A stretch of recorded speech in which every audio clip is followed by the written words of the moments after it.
5 taon lang namayapa ang ina ng magkapatid. Nag-asawang muli ang kanilang ama. Kaya simula ng araw na yun ay naging masalimuot na ang buhay ni Tala at Alex mula sa pagmamaltrato ng kanilang madrasta.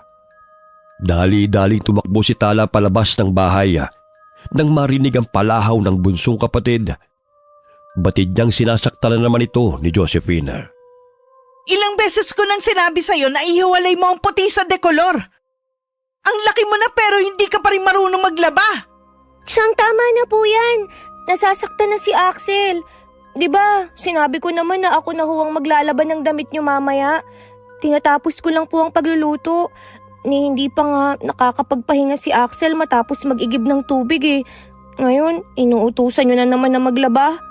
Anong gusto nyo? Tutunganga na lang kayo? Nagdadahilan ka pa talaga, no? Palibhasa ang tamad niyong magkapatid. Bunso, halika rito. Tumahan ka na, ha? Ate, ang sakit ng likod ko. Ang lakas ng pagkapalo niya. Abay, magsusumbong ka pa talaga sa kapatid mong isa ring tatanga-tanga. Mamaya, isusumbong ko kayo sa tatay nyo. Diyan ka naman magaling eh. Ang isumbong kami kay tatay. Bakit kasi hindi mo labhan yung mga damit mo? Hindi yung utos ka ng utos. Tapos magagalit ka kapag hindi nabanlawan ng maayos. Imbes na maghilata ka buong araw, tulungan mo rin kami sa gawaing bahay. Aba, sumasagot ka na ngayon, ha? Ano bang pinagmamalaki mo, ha? Sinabunutan ni Josephine ang anak-anakan niyang si Tala at pinagsasampalang dalagita. Malakas niya itong itinulak kaya't natumba ito sa lupa. Chang, ate, tama na. Lalaban ko na lang po ulit ang damit mo, Chang. Kahit laban mo pa yan ng paulit-ulit, hindi mo na maibabalik ang dating kulay niyan. Dahil natalsikan na ng Clorox. Palibhasa ang bobo mong paliwanagan eh.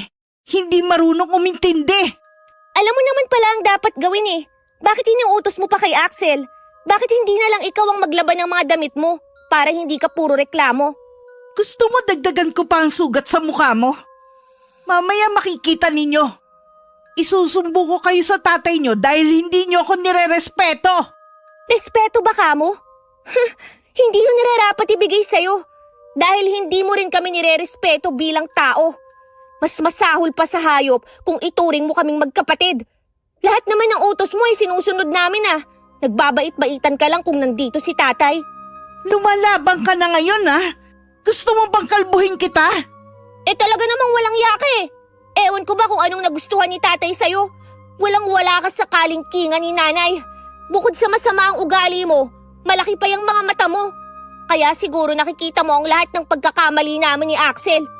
Kaso nga lang, ang pagkakamali mo, hindi mo napapansin. Abay, sumusobra na yung kabastusan mong babae ka. Gusto mo bang palayasin ko kayong dalawa rito? Ikaw ang lumayas dahil bahay namin to. Wala kang karapatan dito. Hoy, asawa ko ng tatay nyo. Kaya may karapatan ako sa pamamahay na to. Nang mamatay ang walang kwenta nyong ina, ako na ang nagpapasaya sa tatay nyo. Kaya magdahan-dahan ka sa pagsasalita mo sa akin, bata ka, ha? Nagpapasaya? Puro sakit lang ng ulo ang ibinibigay mo eh. Puro hingi rito, hingi doon. Kaya nga dapat na sa amin mapunta ay sa'yo na lahat. Ambisyosa ka kasi. Anong sabi mo? Bastos kang bata ka! Nandidilat pa ang mga matang nilapitan ni Josephine si Tala at muling sinabunutan. Gayun na lamang ang pag-awat ni Axel sa dalawa habang umiiyak. Binitiwan ng babae ang dalagita nang mapansin na pinagtitinginan na sila ng mga kapitbahay at inawat din sila ng mga ito. Sa susunod na bastusin mo ko, hindi lang yan ang aabutin mo sa akin. Kayo ng kapatid mong pilay. Hindi ko hahayaan na masaktan mo pa kami. Noon tiniis ko ang lahat ng pagmamalupit mo sa amin dahil ang bata pa namin. Ngayon, hindi ko na kayang tingnan at pakinggan na lamang ang kapatid ko habang umiiyak. Samantalang ikaw, nagpapakaray na sa bahay namin. Lumayas ka rito! Layas! Aalis ako rito kung ang tatay mo na ang magpapalaya sa akin. Tingnan ko lang kung sino ang pagagalitan niya mamaya. Boba! Ate, tama na po. Gagawin ko na lang pong pinag-uutos ni Chang para hindi ka na niya awayin. Halika na, Axel. Iwan na natin ang baliw na babaeng yan. Doon na tayo sa kusina. Nagugutom ka na ba? Malapit nang maluto ang sinaing. Pinagpag ni Tala ang alikabok sa kanyang damit. Matalim siyang nakipagtitigan kay Josephine bago ito pumasok ng bahay. Ipinanganak na hindi pantay ang paa ni Axel, kaya paika-ika ito kung maglakad at gumagamit ito ng saklay upang makalakad ng maayos. Isang forma ng kanilang ama, kaya madalas ay gabi na ito umuwi sa kanilang bahay. Dahilan na nagagawang pagmalupitan sila ng kanilang madrastang si Josephine. Mahigit 10 taon ang tanda ng kanilang ama sa babae, kaya nauutusan nito. Anumang luhoy ibinibigay niya sa babae sa takot na iwan siya nito. Masakit pa ba ang likod mo? Patingin nga ako. Hindi na po, ate. May sugat at saka may bukol ka, oh. Papahiran ko lang ng langis.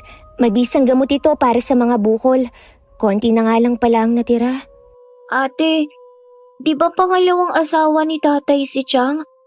Bakit hindi niya tayo tinuturing na anak niya? Bakit sinasaktan niya tayo palagi? Pera lang ang habol niya kay tatay. Ni minsan hindi nun kayang magpakananay. Ang sama-sama ng ugali. Walang pag-asa na magbabago pa yun. Ewan ko nga ba kay tatay kung bakit pinatira niya si Josephine dito. Naging miserable lang ang buhay natin sa babaeng yun eh. Wala na ba tayong ibang kamag-anak? Baka naman pwede tayong dun tumira. Ayoko na po rito, ate. Meron, si Tio Andres. Kinuha na tayo noon ni Tio rito nang malaman niya na sinasaktan ako ni Josephine. Mga 3 taong gulang ka pa lang nun. Kaso nga lang, binawi tayo ni tatay sa kanya. Dahil kinuha tayo ni Chong dito sa bahay nang walang paalam. Paano kung umalis tayo ulit dito at doon na lang tayo kay Tio Andres? Mag-aaway na naman sila. Naalala ko noon na nagkasagutan sila eh. Muntik pang magsuntukan. Ayokong bigyan pa ng problema si Chong. Pero alam mo bunso, mahal niya tayo dahil wala silang anak ni Tia Isabel. Malaki na tayo, ate. Pwede na tayong pumunta sa bahay nila. Kaso nga lang, nakalimutan ko na kung saan ang bahay nila. Napahinto sila sa pag-uusap nang marinig ang sigaw ni Josephine. Kinandado nila ang pinto patungo sa kusina, kaya hindi ito makakuha ng pagkain. Hoy mga walang ya! Buksan niyo ang pinto dahil nagugutom na ako! Magluto ka ng pagkain mo dahil ubos na ang ulam. Ano? Ipagluto niyo ako kung ayaw niyong masaktan. Wala ka bang mga kamay? Di magluto ka.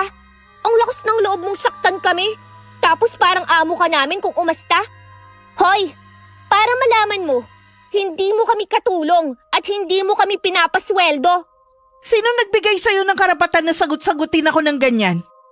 Ang lakas ng loob mong kalabanin ako ah! Nabago kang ulo ko sa lakas ng pagkasabunot mo. Kaya nahimasmasan ako na hindi mo kami katulong dito. Tsaka tingnan mo nga yung katawan mo. Ang laki-laki. Bakit ayaw mong magbanat ng buto? Hintayin niyo lang mamaya. Dahil malalaman ng tatay niyo ang ginagawa niyong to sa akin. Di magsumbong ka. Ano pa bang bago ron? Manhid na ang katawan ko sa pananakit niyo. Wala na akong pakialam pa. Galit na nagsisisigaw pa rin si Josephine. Ngunit wala itong magawa dahil maging ang pintuan sa likod bahay papunta sa kusina ay sinarado ni Tala. Kumain silang magkapatid habang nagtatatalak ang madrasta. Kumain ka ng marami, bunso ah. Hayaan mo siya. Narinig ko kaninang umaga habang nag-uusap sila. Hindi makakauwi ngayong araw si tatay dahil kailangan daw niyang mag-overtime. Tsaka bukas na siya uuwi. Panakot lang ni Josephine sa atin yun. Akala niya magdusa siya. Wala siyang pagkain ngayon. Baka paluin naman niya tayo kapag nakapasok siya rito. Di paluin niya. Basta wag kang lumayo sa akin ha, para hindi ka niya masaktan. Siguro kung nabubuhay lang si nanay, hindi ganito ang buhay natin ngayon, no? Sinabi mo pa. Ang bait ni nanay, bunso. Nakita mo ba ang litrato niya?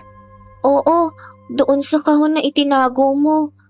Kamukhang kamukha mo siya, ate. Oo nga eh. Isang litrato na lang ni nanay ang natira dahil sinunog ni Josephine nang umuwi siya rito. Ay, wala pang isang taon na namatay si nanay. Nag-asawa na kaagad si tatay. Sabi niya noon, para daw may mag-alaga sa atin. Pero parang tayo pa ang nag-aalaga sa babaeng yun eh. Ano pa ang ikinamatay ni nanay, ate? Narinig ko noon, cancer sa bituka. Kaya kailangan natin kumain ng gulay at prutas at damihan ng pag-inom ng tubig. Nagsaliksik kasi ako tungkol sa sakit na yan eh. Kaunti pa naman uminom ng tubig noon si nanay, tsaka namamana rin yun. Ate, hindi ko na naririnig ang sigaw ni Josephine. Ano na kayang nangyayari sa kanya? Baka nahimatay na sa gutom. Buti nga sa kanya. Wala nang nagawa si Josephine kundi ang pumunta sa tindahan. Humihilab na ang kanyang tiyan dahil sa matinding gutom, kaya't bumili na lamang siya ng makakain. Mga buwisit na mga batang yun natuto ng lumaban. Palibhasa yun na nakuha nilang impluensya sa pagsama mula sa matandang Iroy na yun. Oh, Ineng. Anong may paglilingkod ko sa'yo? Tinawag mo yata ako. Ang lakas naman ng pandinig mo, tanda. Narinig mo pa talaga ang sinabi ko? Narinig kong tinawag mo ang pangalan ko eh. Umalis ka nga sa harapan ko, nabubuwisit ako sa'yo. May kailangan ka ba sa'kin? May lason ka ba riyan? Hoy, aanhin mo naman ba ang lason? May paggagamitan lang ako. Nako, masama yan, Ineng. Nakikilala kita. Ikaw yung madrasta ng 2 bata. Abay, may masamang balak ka ba sa mga bata bukod sa pananakit mo sa kanila? Hoy, tanda! Wala akong masamang balak sa kanila. At higit sa lahat, hindi ko sila sinasaktan. Dinidisiplina ko lang ang mga walang modo ng mga batang yun. Ngayon nga, inubusan ako ng pagkain eh. At hindi ako magawang ipagluto, kaya bumili na lang ako ng delata. Aanhin mo naman ang lason na sinasabi mo. Maraming daga sa bahay kaya lalasunin ko. Ganun ba? Hoy, sige, umuwi ka na para mamatay na ang mga daga. Oh, anong connect dun sa pagkamatay ng mga daga? Dahil ikaw ang lason sa bahay ng pamilyang sinira mo, kaya ikaw lang sapat na para mamatay ang mga daga. Buisit kang matanda ka. Hinay-hinay ka sa pananalita mo, Ineng. Baka ikapahamak mo yung matabil mong dila. Ang baho-baho, makaalis na nga rito. Padabog na nilisan ni Josephine ang tindahan. Pangising tinatanaw siya ni Lolo Iroy habang humihit-hit ng tabako. Totoo nga ang sumbong ng mga bata. Masama ang ugali ng babaeng yun. Kawawang Tala at Axel. Ilang sandali pa'y sumulpot sa tabi ni Lolo ang magkapatid. Niyakap nila ang matanda dahil mahigit 1 linggo itong hindi nagpakita sa kanila. Naging malapit sila kay Lolo dahil noon pa man, ito na ang takbuhan nila nung mamatay ang kanilang ina. Lalo na si Axel na sakitin noon. Si Lolo Iroy na ang gumagamot sa bata. Lolo, ang tagal mong hindi napagawi rito Saan ka ba nang galing? Sa kabilang baryo, may ginamot kasi pong kinulam. Namiss ka po namin, Lolo. Kumain na po ba kayo? Ay, oo, iya. May dala pala akong prutas dito. Sa katunayan, gusto kong ibigay sa inyo itong guyabano. Ay, salamat po, Lolo. Nakasalubong ko yung madrasta ninyo. Abay, ang talim lang dila. Mag-iingat kayo sa kanya dahil wari ko, may masamang balak yun sa inyo. Huwag basta-bastang kumain ng pagkain na inihahain ng kung sino. Opo, Lolo. Ay, siya nga pala. Konti na lang po yung langis na ibinigay niyo sa akin. Meron pa po ba kayo riyan? Marami pa naman. O ito, sa inyo na tong isang bote. Ay, napapansin kong ang dami niyo na namang sugat at pasa Kasi nagpang-abot na naman kami ni Josephine eh. Pero lumaban na po ako. Hindi pwedeng alipustahin na lamang niya kami ni Axel. Hindi hinahayaan ng mga ganyang klaseng tao. Gusto niyo bang bigyan natin siya ng leksyon? Anong leksyon, Lolo? Basta, ako na ang bahala sa kanya. Huwag niyo nang problemahin pa. Pero Lolo, baka kami naman ang pag-initan ng babaeng yun. Alam niyo naman sa tuwing may mangyayari sa kanya, kami po yung sinusumbong kay tatay. Hindi niya na magagawa pang makapagsumbong. Basta, huwag kayong mag-alala. Bukod sa pagiging manggagamot ay maalam rin si Lolo sa kulam at baranga. Ngunit hindi niya isinasagawa ang bagay na yon. Maliban na lamang kung may tao siyang labis na kinamumuhian. Lo, doon na muna kami sa bahay niyo. Nakakairita kasi ang pagmumukha ni Josephine eh. Mamaya, kung ano na naman ang maisip nun at ibuntun sa amin ang galit niya. Maghahanap lang naman ng aasawahin ulit ang tatay ninyo. Salungat pa sa ugali ng inyong ina. Ngayon, kayong magkapatid ang kawawa. Sasama na lang kaya kami sa inyo sa panggagamot o di kaya dito na lang kami ni ate. Well, kung ako lang ang masusunod bakit naman hindi? Ay kaya lang, magagalit ang tatay ninyo. At saka paano yung pag-aaral ninyong dalawa kung sasama kayo sa akin? Gayong hindi naman ako pumipirmi rito at kung saan-saan ako napapadpad. Gusto ko na nga pong umalis sa bahay eh. At doon na lang kami kay Tio Andres. Kaso nga lang, hindi namin alam kung saan siya nakatira. Si Andres, yung bang kapatid ng nanay ninyo? Ay opo, Lolo. Alam niyo po ba kung saan siya nakatira? Sa pagkakaalam ko noon sa sitio Balabag sila nakatirang mag-asawa, baka makadaan ako roon at hanapin ko sila. Sige po, Lolo. Gusto na talaga naming umalis sa lugar na to eh. Dahil hindi ko na kayang pagmamaltrato sa amin ni Josephine. Lalo na kay Axel na may kapansanan pa. Napansin ni Tala na may inilagay na hibla ng buhok sa garapon si Lolo. Ilang sandali pinatakan niya ito ng abo ng tabako bago inihipan ng usok at agad na tinakpan ng garapon. Ano po ba ang ginagawa niyo, Lolo? Pausok lang yan. Siya nga pala, may dala rin akong suman dito. Ibinigay ni Mina. Hindi ko ito mauubos kaya saluhan ninyo ako. Ay, ang bango naman. Mukhang masarap nga. Kumain lang kayo, ang dami nito, Si Mina talaga, ayaw akong magutom sa daan. Sana maging katulad niyo rin po ako paglaki ko, Lolo.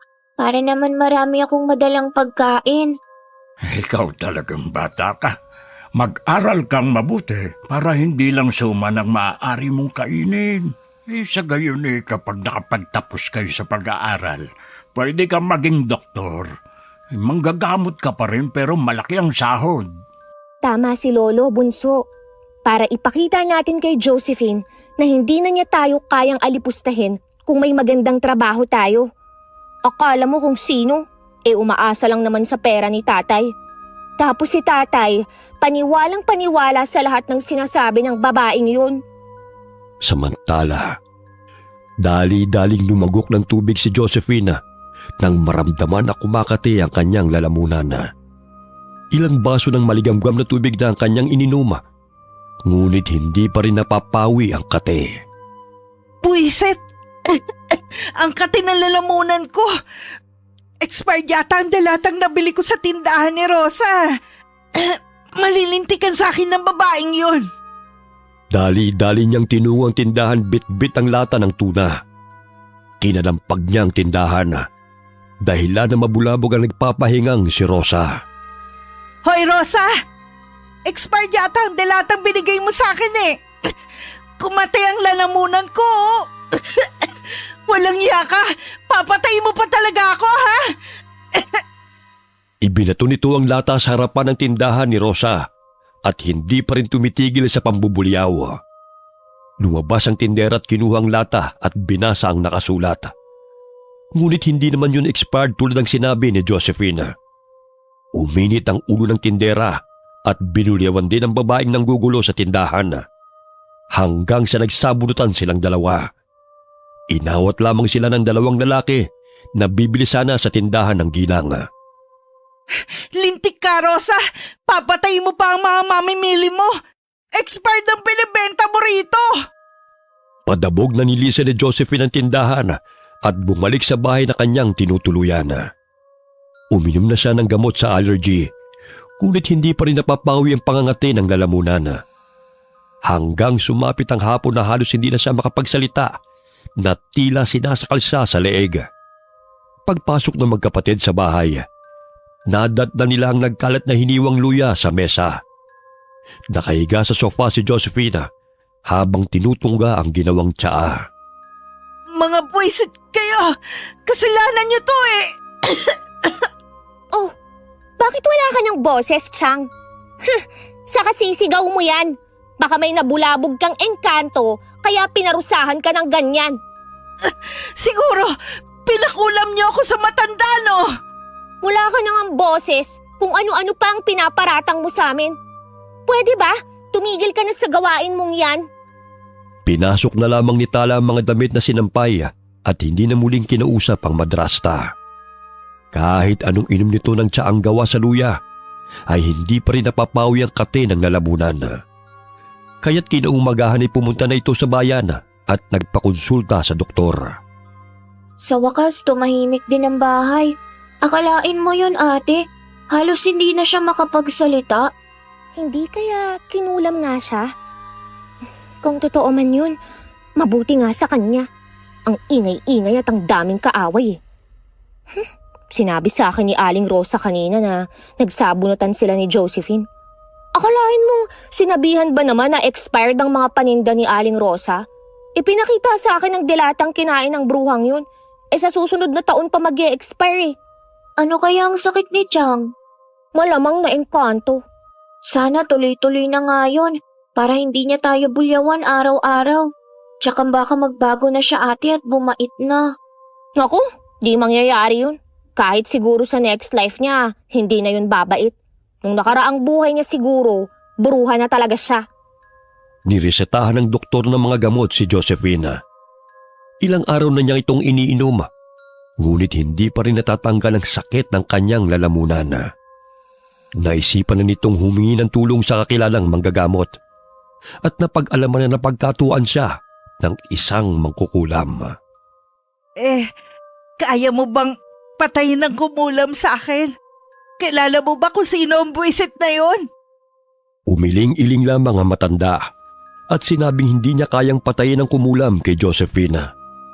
Sapagkat wala itong balak na patayin ng babae, kundi gusto lamang itong bigyan ng leksyon.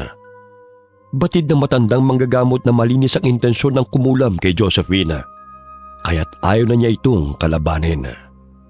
Mahinang manggagamot ka rin pala eh.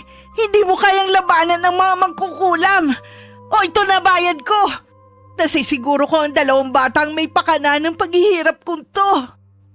Bumuti ang pakiramdam ni Josephine, kaya't dali-dali siyang umuwi ng bahay. Ang inaakalang pagbabago ay salungat sa inaasahan ni Axel. Hoy, mga walang iya kayo! Akala nyo ba hindi ko alam na pinakulam nyo ako? Kaya hindi ako gumagaling kahit ilang tableta na ng gamot ang iniinom ko eh. Dapat nga magpasalamat ka dahil gumaling ka ni. Wala kaming alam ng kapatid ko sa kulam na pinagsasasabi mo. Nagmamaang-maangan pa talaga kayong dalawa, no? Hindi naman malabo yon dahil madalas niyong kausap ang mabahong matanda na si Iroy. Sa dami ng nakalaban mo sa baryong to, kami pa talaga ang paghihinalaan mong pinakulam ka? Di sana, kung kami nga ang may pakananon, dati pa namin ginawa yon. Hala, lumayas kayo rito mga demonyo kayong magkapatid. Akala niyong dalawa palalampasin ko ang ginawa niyo sa akin, ha? Lumayas na kayo bago ko kayo patayin. Hindi kami lalayas dito. Bahay namin to, kaya ikaw ang umalis. Bahay ko na to simula nang dalhin ako ng tatay niyo rito. Kaya bago ko kayo pagbuhuling dalawa, lumayas na kayo. Ayoko na makita pa ang pagmumukha niyong magkapatid, mga demonyo. Nanlilisik ang mga matang kinaladkad ni Josephine si Tala palabas ng bahay, habang sumunod si Axel sa kanila. Kung meron mang demonyo sa pamamahay na to, ikaw yung Josephine! Kulang na lang tubuan ka ng sungay dahil sa sama ng ugali mo! Palabang ka talagang bata ka, ha? Kaya dapat sa'yo kalbuhin eh. Matapang ka eh. Ang tagal ko na nanggigigil sa'yo. Bitawan mo ang ate ko! Wala kang karapatang saktan kami! Aray! Ang likod ko! Ang sakit! Pwisit kang bata ka! Halika na ate, baka bumangon pa ang bruhang yan. Hindi na napigilan ni Axel ang sarili na hambalusin ng saklay ang madrasta. Namilipit ito sa sakit na nabitiwan si Tala, kaya't nagkaroon ng pagkakataon ng magkapatid na makalayo. Dinampot ni Tala ang ilang damit na nagkalat sa lupa at dali-daling tumakbo. Salamat, Bunso, sa pagtatanggol sa akin. Walang iya talagang babaeng yun. Ang lakas ng loob na palayasin tayo sa sarili nating bahay.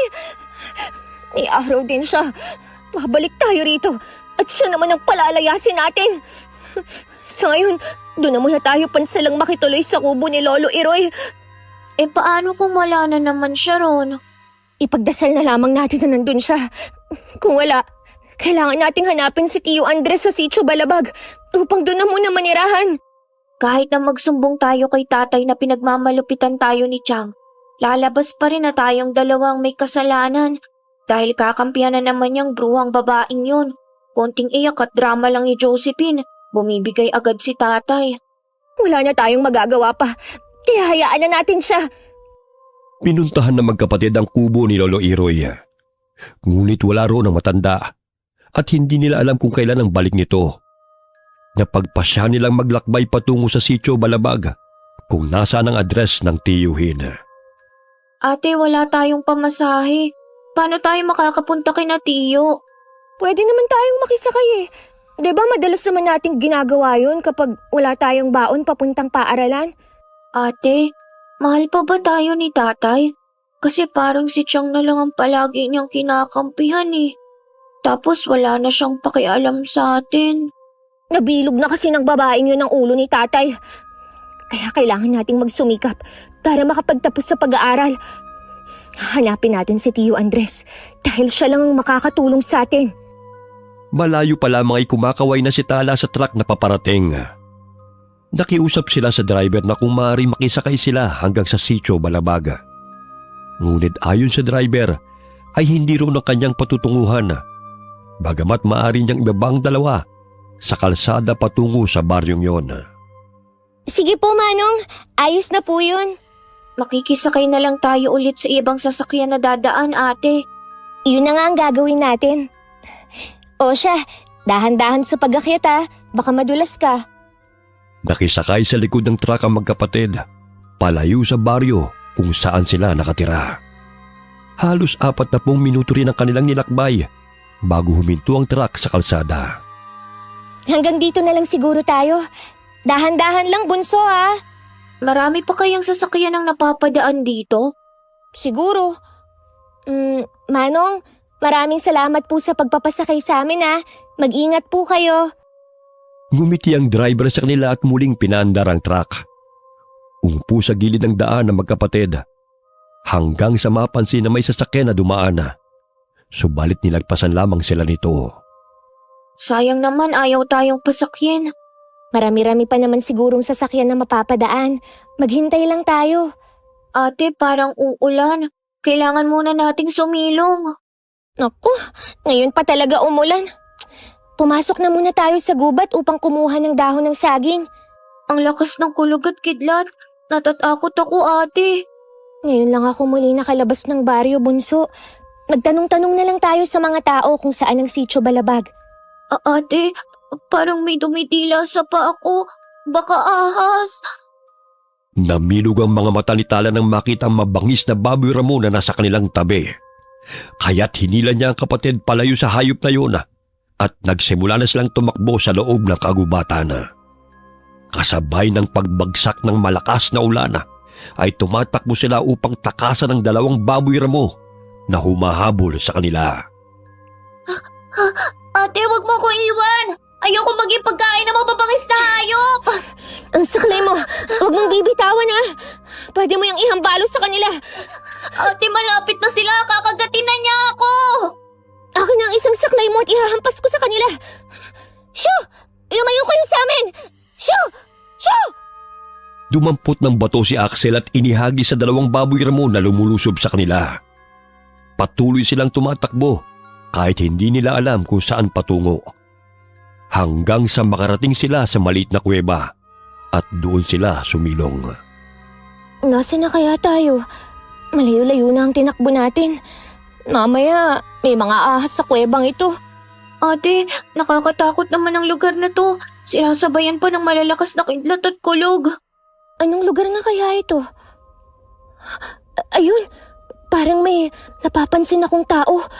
Sundan natin siya, bunso. Dito na lang tayo, ate. Natatakot ako. Mas nakakatakot sa madilim na kuwebang ito. Baka mamaya, may malaking ahas palang nakatira sa loob at lamunin pa tayo ng buo. Halika na, sundan natin ang taong yun. Baka may mga pamamahay rito na mahihingan natin ng tulong. Parang kakaibang mga baboy rami naman yung humahabol sa atin. Namumulang mga mata at nakakatakot ang itsura. Siyempre, gutom sila at tayo ang kanilang pagkain. Kaya halika na. Tutal, basang-basa naman na tayo eh. Kailangan nating maabutan ng taong yun. Kahit malakas ang ulan ay sinundan ng magkapatid ang tao. Tinatawag nila ito, subalit parang hindi nakaririnig. Bingi kaya siya? Kanina pa natin siya tinatawag pero hindi pa rin niya tayo naririnig. Siguro. Kaya kailangan na natin siyang maabutan. Kay bilis pa naman niyang maglakad. Ate, pagod na ako. Magpahinga na muna tayo. Hindi pwede. Baka mawala siya sa ating paningin. Ang bilis pa naman niyang maglakad. Ipapasa na lang kita. Dito ka na sa likod ko. Napansin ng dalawa na dumaan sa kawayang tulay ang taong kanilang sinusundan. Kaya't dahan-dahang lumakad si Tala sa tulay hanggang sa makaabot siya sa dulo. Sandali lang! Pakiusap! Huminto ka sa paglalakad! Ate, bingi talaga siya. Hindi kanya naririnig. Tawagin mo ulit siya. Hinihingal na ako eh. Pakiusap, huminto ka muna. Tulungan mo kami. Hinahabol kami ng mababangis na hayop kung sino ka man. Napalingon na matandang babae sa kanilang kinaroroonan at napakunot noo. Bahagyang napaatras si Tala nang mapansin ang malapad na bibig nito. Tao kaya siya o aswang? Nakakatakot ang itsura niya. Shh! Huwag kang maingay. Ako na ang kakausap sa kanya. Mga bata, anong ginagawa niyo rito? Manang, hinahabol po kami ng mababangis na hayop eh. Kaya napadpad po kami rito. Sa katunayan, sinundan po namin kayo. Nagbabaka sakaling makahanap ng tulong. Pasensya na kayo dahil hindi ako masyadong makarinig. Sumama na lang kayo sa akin. Basang-basa na kayo ng kapatid mo, oh. Sige po, Manang. Salamat po ah. Malapit na ang bahay namin. Pagpasensyaan niyo na kung hindi ko kayo narinig kung tinatawag niyo man ako. Medyo mahina ang pandinig ko eh.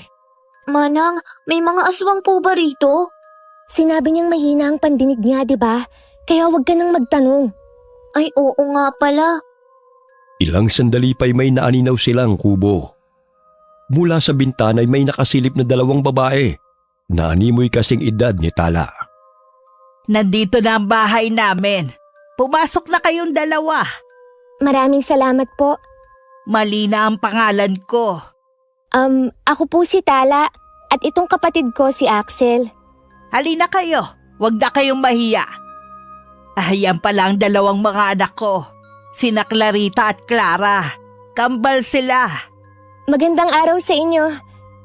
Matalim na sinalubong ng tingin ng kambal ang kanilang mga panauhin. Walang salita ang kumakawala sa kanilang bibig. Ngunit tanging pagtango at senyas ang bati nila sa magkapatid. Umupo na muna kayo rito, ha? At kukuha lang ako ng damit na pamalit ninyo. Huwag na po, Aling Malina. May damit po kami ni Axel. Mabuti at hindi nabasa ng ulan dahil nakasilid sa plastic. Magbibihis lang po kami ha. Diyan sa kwarto. Pwede kayo magpalit ng damit. Napakusot ng ilong si Axel dahil sa lansa na naaamoy niya sa kubong yun. Kaya't hindi niya napigilan ng sarili na bumulong sa kapatid. Ate, ang lansa ng bahay. Tsaka kakaibang kinikilos nila. Hindi nagsasalita ang kambal. Tapos yung ali, bingi. Ikaw nga Pilay eh. Kaya tumahimik ka nga. Mamaya paalisin pa tayo rito dahil pinipintasan natin sila. Sige na, nagbihis ka na. Tapos yung bunganga nila, bakit ang laki? Konti na lang aabot na sa tenga. May ganun talaga. Hindi naman pare-pareho ang mukha ng mga tao. Si Josephine nga, Parang kasing laki ng kwago ang mata nun, di ba? Kaya huwag ka nang magtaka. Gumagabi na. Kaya't mas lalong tumindig ang balahibo ni Axel. Nakakaramdam din ng kakaiba si Tala sa kambal dahil matalim itong nakatingin sa kanila at pasinghot-singhot pa ang mga ito at bigla na lamang bubuka ang mga bibig. Aling Malina, hindi ba nagsasalita si na Clarita at Clara? Hindi ka niya narinig, bunso. Kaya wag mo nang ulitin na magtanong. Ang alin ang hindi ko narinig, Ineng? Ho? Yung tanong po ni Axel sa inyo? Ang taong mangingikil. Walang taong nangingikil rito. Tanging kami lang ang namumuhay na mag-iina sa kagubatan. Sinabi ko na sa'yo, bunso, na wag ka nang magtanong dahil hindi ka maririnig. Oo, may punso sa gilid ng kubo. Tsaka naririnig ko naman ang mga sinasabi ninyo Sige po, Aling Malina. Napakamot ulo na lamang ang magkapatid dahil hindi sila magkaintindihan. Iba ang kanilang tanong, iba naman ang sagot ni Malina. Kaya hindi na muling nagtanong pa ang dalawa. Maya-maya'y inihain ng babae ang kanilang hapunan, inihaw na karne at sopas. Dahil sa matinding gutom, ay agad na sinunggaban ni Axel ang karne. Subalit iniluwa niya ito ng malasahan ng dugo. Parang hilaw pa pong karne, Aling Malina. Bakit mo naman iniluway ang karne? Hindi ka ba nasarapan sa luto ko? Pwede po bang isalang ulit sa apoy? Dumudugo pa kasi. Akin na nga yan, bunso. Kahit anong sabihin mo, hindi ka pa rin niya naiintindihan. Ibinalik ni Tala sa nagbabagang apoy ang karne na kinakain ng kapatid, maging ang nakalagay sa plato niya. Nalalansan din siya sa sopas, kaya't ang saging na lamang ang kinain nilang magkapatid. Ayaw nyo ba sa luto ko, ha? Gusto nyo pagluto ko kayo ulit? Huwag na po kayong mag-abala, Aling Malina. Ayos na po kami ni Axel sa saging. Hindi lang po kami sanay sa malasadong pagkaluto Ate, grabe, sarap na sarap ang kambal sa karne kahit di pa masyadong luto. Alam mo ate, parang hindi sila normal na tao. Umalis na lang kaya tayo rito. Mahinang bumubulong si Axel sa kapatid. Sa tuwing kinakausap naman ni Tala ang babae, ay sumisenya siya upang maintindihan siya nito. Nangangamoy na ang karne. Kunin nyo na at sunog na, Ayoko nang kumain ate, nawalan na ako ng gana. Busog na ako sa saging. Busog na po kami. Ibibigay na lang po namin sa kambal yung karne. Sige. Kung gusto nyo magpahinga, bakante sa kabilang kwarto. Doon kayo magkapatid. Sige po. Halika na, Axel. Gusto ko nang magpahingi. Nakakapagod kausap si Aling Malina. Bukod sa pagsasalita, kailangan pang umaksyon. Hinaan mo yung boses mo. Mamaya marinig ka pa ng kambal Malamang, nakakarinig ang dalawang yan kahit hindi nagsasalita. Naunang magpahinga ang magkapatid, samantalang patuloy na kumakain ang mag-iina. Nakangisi pa ang kambal habang nakatingin sa dalawang papasok ng kwarto. Nakakakilabot sila. Paano kung mga aswang pala sila? Basta, kailangan nating maging handa anumang oras. Yung saklay mo, ilagay mo rito. Pwede natin tong panghampas sa kalaban. Ate, napapansin mo ba ang tingin nila sa atin? Ang talim at parang nag-uusap sila sa pamamagitan ng tingin. Hindi ko rin alam kung saan tayo pupunta kung sakaling aalis tayo ngayong gabi. Sumiksik sa tabi ni Tala ang kapatid. Ramdam niya ang takot nito, kaya't niyakap na lamang niya si Axel. Pwede ka nang matulog. Babantayan kita, bunso. Ate, maaari naman tayong dumaan sa bintana. Umalis na lang kaya tayo rito ngayon. Tignan mo sila, parang nag-uusap sila Magkadikit ang kanilang ulo. Isasara ko na muna ang pinto para naman isipin nila na nagpapahinga na tayo. Tapos mauna kang lumabas ng bintana. Sige po, ate. Dahan-dahang lumabas ng bintana si Axel at sumunod si Tala. Nasabit pa sa pako ang suit niyang damit, dahilan na hindi siya kaagad nakababa ng bintana. Ano ba to? Kung kailan ka nagmamadali, doon pa masasabit ang damit ko sa pako. Ate, dalian mo na riyan. Sandali lang. Nasabit kasi ang damit ko sa pako eh. Hinila niya ang damit, dahilan na bigla yung napunit at bumulusok siya pababa ng bintana. Aray! Ang sakit ng tagiliran ko. Ate, halika na. Parang tapos na silang kumain. Sige, tayo na. Ang dilim, saan na tayo pupunta nito? Maghanap tayo ng bahay.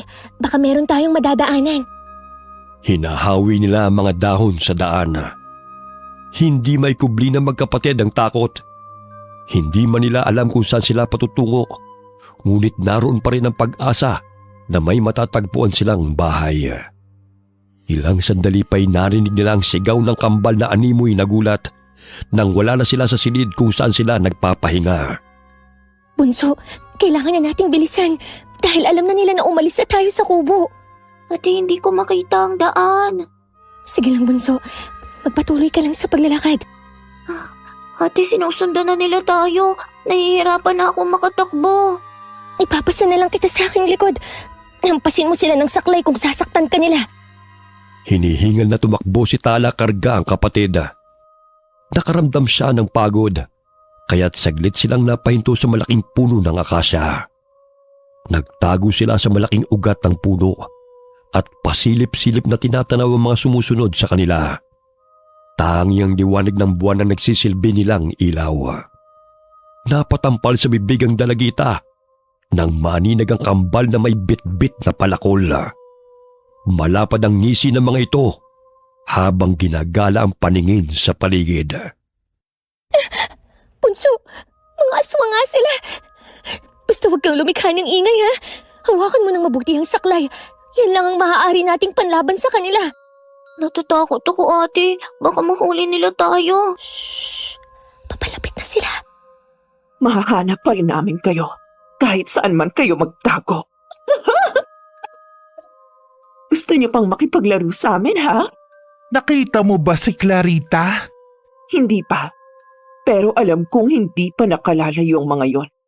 Doon banda ka maghanap at dito naman ako. Kailangan bukas ay may kakatayin ulit tayo. Sariwang karne na naman ang kakainin. Karne! Gusto ko ng karne ng tao! Pigil hininga ang magkapatid habang nagkukubli sa ugat ng puno. Mahigpit na hinawakan ni Tala ang saklaya upang ihampas yun sa mga aswang na naghahanap sa kanila. Hindi ko sukat akalain na ito ang kahahantungan natin, Bunso. Pero lalaban tayo. Ate, paano kung mahanap nila tayo? Shh! May paparating. May anino, nakita niya tayo. Nandito lang pala kayo nagtatago? Walang nakakatakas sa teritoryo namin. Kay dali lamang na makahanap ng pagkain. Kusang lumalapit. Lumayo ka! Hindi kita uurungan! Ah! Aba, matapang ka ha? Pero hindi na uubra sa akin yan. Dahil tatadtarin ko yung katawan mo at magiging almusal ka na kinabukasan. Hinataw ng kambal na aswang si Tala, ngunit malakas na hinambalo siya ng dalagita ng saklay. Tumayo si Axel at tinulungan ng kapatid sa pagsugod sa kambal na aswang. Nabitiwan nito ang palakol, kaya't dinampot yun ng batang lalaki. Sige, lumapit ka. Puputulin ko yung kamay mo. Hoy, pilay na bata. Akala mo talaga makakaya mo ko? Hindi mo nga kayang makalakad ng diretsyo eh. Huwag mong insultuhin ng kapatid ka! Etong saya! Ay, ang mata ko, ang sakit! Ito pa! Tanggapin mo!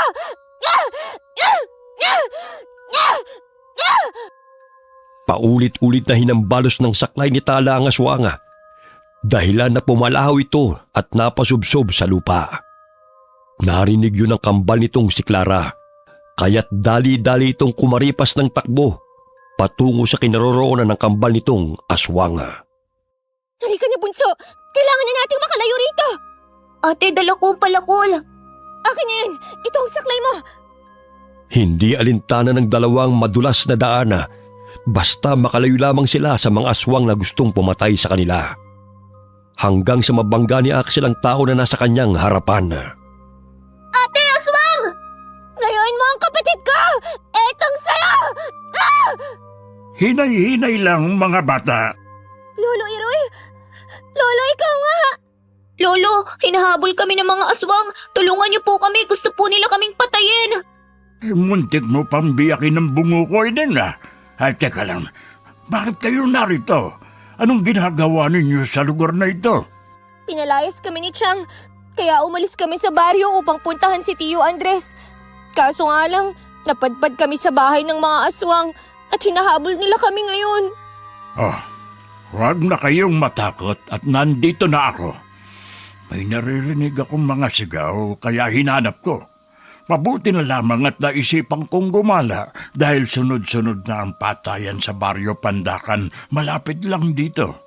Siguro, yung mga aswang nakambal, sila yung pumapatay. Yung kambal?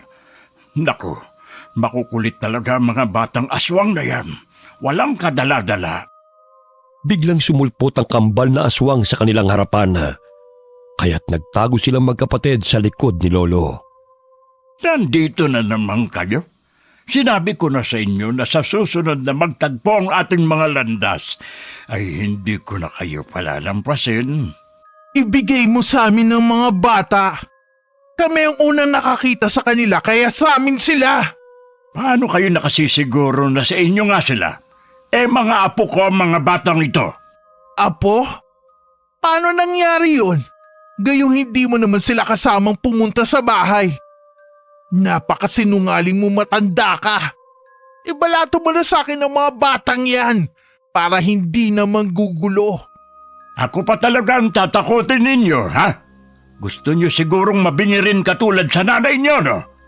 Nasaan siya at bakit hinahayaan niya kayo magpagala-gala, ha?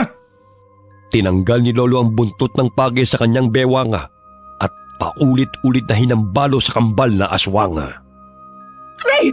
Tama na, tanda! Ang sakit! Aray! Aray! Walang yakang matanda ka! Ubod ka ng pakialamero! May araw ka rin sa amin! Sa susunod, ikaw ang gagawin naming pagkain! Hahalukain ko ang laman loob mo! Tandaan mo yan! Lumapit kayo kung gusto ninyong makuha mga batang ito. Sige, lapit! Aray! Ang sakit! Magkikita pa tayong muli, tanda! Ngunit sa pagkakataong yun, sisiguruhin ko luluhod ka sa harapan ko! Kumaripas ng takbo ang kambal na aswang dahil sa takot sa matandang manggagamot. Sinalubong sila ng kanilang ina na nooy nag-aabang sa daan. Sumama na muna kayo sa akin. Hindi pa ako maaaring makaalis sa baryong ito dahil sunod-sunod na salot ang nangyayari dito. Pwede po namin kayong tulungan ni Axel, Lolo. Basta turuan niyo kami sa mga dapat naming gawin. Ang mag-inang yun ay hindi pangkaraniwang mga aswang. Mabuti na lamang at nakatakas kayo sa kanila. Siguro kung hindi kami nakaalis ng maaga ni ate, marahil naging ulam na nila kami. Mabuti na nga lang po, malakas ang kutob ni Bunso eh. Ay siya, sumunod na kayo sa akin upang makapagpahinga na kayo. Ang dami ninyong galos oh. Ang tatalas kasi ng mga talahib. Sigurado ko, mas marami ang sugat ni ate sa paa. Ngayon ko lang naramdaman ng hapdi. Malayo po ba rito ang tinitirhan niyo, Lolo? Malayo-layo pa. May ginamot din akong bata malapit lang dito eh. Ay, sigurado akong ang inang aswang ang may kagagawa ng paghina ng bata. Hinihigop niyang enerhiya ng biktima hanggang sa mamatay. Mamaya ay gagamutin ko rin kayo dahil nararamdaman ko ang negatibong enerhiya na pinadapo niya sa katawan ninyong dalawa. Malalim na ang gabi nang makarating sa tinutuluyang bahay sina Lolo at ang magkapatid na Axel at Tala. Agad na ginamot ng matanda ang mga sugat ng dalawa. Maglalaga lang ako ng daon ng bayabas para mahugasan yung mga sugat ninyo. Ang sakit ng paa ko sa katatakbo. Mabuti na lang po at dumating kayo, Lolo. Ano po bang klaseng aswang sila? Aswang sa gubat ang maginang yun. At kayang magpalit ng anyo bilang hayop kailanman nila nanaisin. Palipat-lipat sila ng tirahan upang makapambiktima. Hindi sila pumipirme sa iisang lugar lamang. Bingi po ang nanay nila, Lo. Napansin ko parang napigtas po ang isang tenga nun. Ako ang may kagagawan kung bakit nabingi ang babaeng yon. Nahuli ko siya sa silong. Bibiktimahin sana niya yung bagong silang na sanggol. Nagkataon, napadaan ako. Kaya nagpambuno kaming dalawa. Nasaksak ko siya sa tenga, ngunit nakatakas siya. Sayang. Kaya pala. Mali na po ang pangalan niya. Mas nakakatakot pa ang mga anak niya kaysa sa kanya. Makukulit ang mga batang yon. Kahit matanda hindi pinapalampas. Oo siya, kumukulo na ang nilagang dahon ng bayabas. Ihalo nyo na yan sa tubig sa timba para makapaglinis na kayo ng katawan. Nagsindi ng kandila si Lolo at sinindihan ng insenso. Sabay sambit ng mga kataga. Ilang sandali pa'y pinausok niya yon sa kabuuan ng bahay at muling ibinalik sa altar. Kumuha siya ng baga mula sa kalana at inilagay sa bao ng nyoga. Binudburan niya yon ng insenso at mga tuyong halamang gamot. Inilapag niya yon sa paanan ng magkapatid hanggang sa kumapal ang usok. Hayaan niyong itaboy ng usok ang negatibong enerhiya na dumapo sa inyong katawan. Lo, ano po ba ang mangyayari kung hindi po kami mapausukan at maitaboy ang negatibong enerhiya? Unti-unti kayong magkakasakit.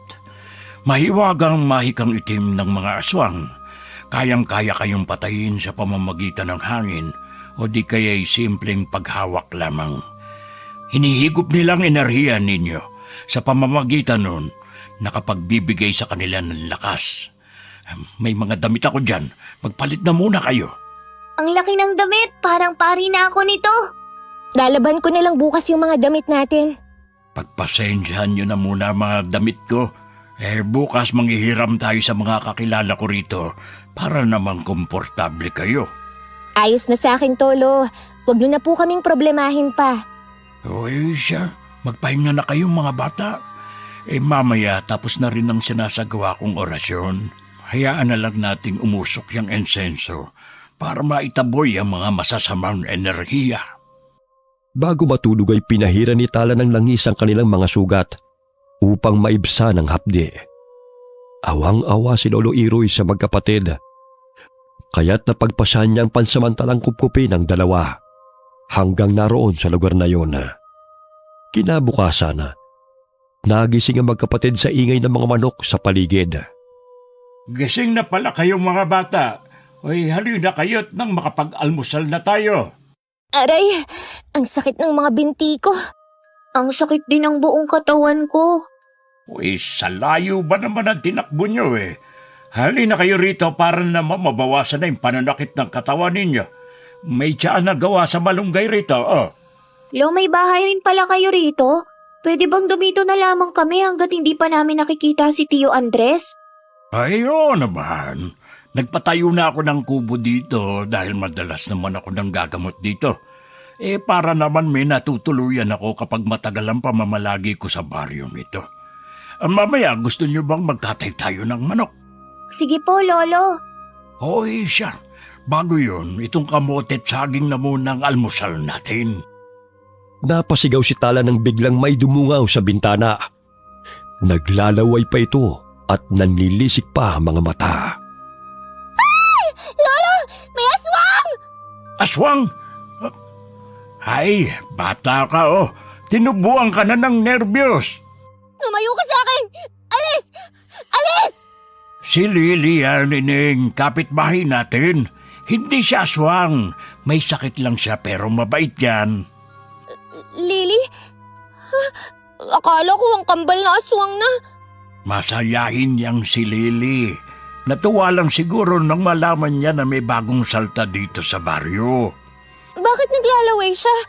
Tapos, parang gusto kong hablutin. Nakakatakot po siya, Lolo. May sakit siya sa pag-iisip.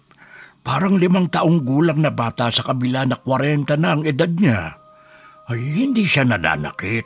At sa katunayan, mapagmahal siya sa mga bata. Grabe naman ang mga naninirahan dito sa baryo. Kung hindi aswang, mapagkakamalan pang aswang. Halika na, kumain ka na rito. Nalipasan ka na ng gutom Habang kumakain, pumasok si Lily sa kubo at nanghingi ng makakain sa kanila. Tumatawa pa ito habang nakangiwi ang mukha. Etong kamote oh. Gusto mo bang balatan ko para sa'yo? Gusto niyang makipagkaibigan sa'yo, Eling. Oo nga po, Lolo. Mabait naman po pala siya. Baka gusto niya ng saging, marami pa oh. Lolo, malayo po bang sitio Balabag sa baryong to? Oo, 3 baryo pa ang lalakbayin bago makarating doon. Ay, ang layo pala. Ang problema lang sa atin ay ang transportasyon. Madalang ang sasakyan, lalo na nang sinalakay na mag-inang aswang ang mga sasakyan na dumadaan sa kalsada. Kaya kung lalakarin aabutin ng 4 na oras o higit pa bago makarating doon. Dito na lang po muna kami, Lolo, para may katuwang ka sa panggagamot. Buhat na makarating ang mag-iinang aswang dito sa baryo hindi na tumitigil ang krimen at mga sakit. Kailangan kong puksain ang mga aswang na yon bago ko lisanin ang baryong ito. Kawawa ang mga tao, lalo na mga kabataan at buntis. Turuan niyo po kami sa mga dapat gawin, Lolo, para naman po maging handa kami sa muli nilang paglusob. Ang pangit ng itsura nila, ang laki ng mga bunganga. Dumito na muna kayo. Pupunta lang ako sa kabilang bahay. Titignan ko ang kalagayan ng bata. Kagabi halos tumirik ng mata nun Mabuti na lang at naagapan ko. Sige po, Lolo. Lumabas ng bahay si Lolo bitbit ang basket na naglalaman ng mga halamang gamot. May nakitang makabuhay na halaman sa papag si Axel, kaya kinuha niya yon. Ate Tala, di ba pangontra din itong makabuhay na halaman sa aswang? Ilalagay ko to sa saklay ko. Oo, napapaitan sila sa halamang yan. Para hindi na sila makalapit sa atin, itatali ko lang to sa saklay ko. Maya-maya'y lumabas ng bahay si Lily, habang hinawakan sa kamay si Tala. May gusto itong sabihin, ngunit hindi ito makapagsalita ng diretsyo. Umaaksyon lamang ito at agad namang naintindihan ng dalagita. Tingnan mo siya, Axel. Parang kinikwento niya na nakita niya kung paano patayin ng bata. Sinaksak at kinain ng laman. Hindi ko lang sigurado kung anak niya o ibang bata ang tinutukoy niya. Siguro kung hindi tayo nakatakas sa mag-inang aswang na yon, tsak tad-tad ng mga katawan natin. Ang baho ng hininga nila, yun bang parang kanal? Ay nako, ligpitin na muna natin ang mesa. Sandali lang, Ate Lily ha. Maglilinis na muna kami ni Axel. Tumango ang babae at umupo sa bangko.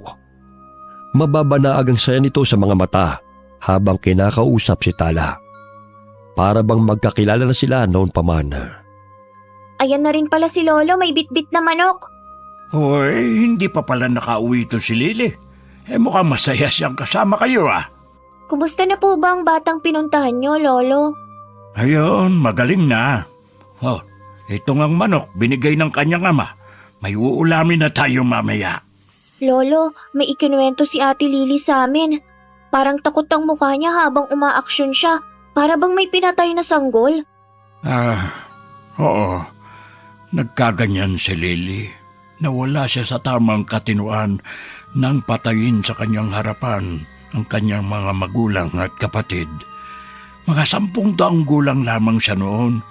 Mga aswang ang pinaghihinalaang may kagagawan. Mabuti nga lang at nabuhay pa siya dahil sa mga taong napadaan sa kanilang bahay at tumulong sa kanila. Simula nang mangyari yun, naging sinto-sinto na siya at matatakutin. Mabuti nga't kinupkup siya ng mga tao sa baryong ito. Kaya kahit papano nanumbalik ang kanyang sigla. Kaya naman pala.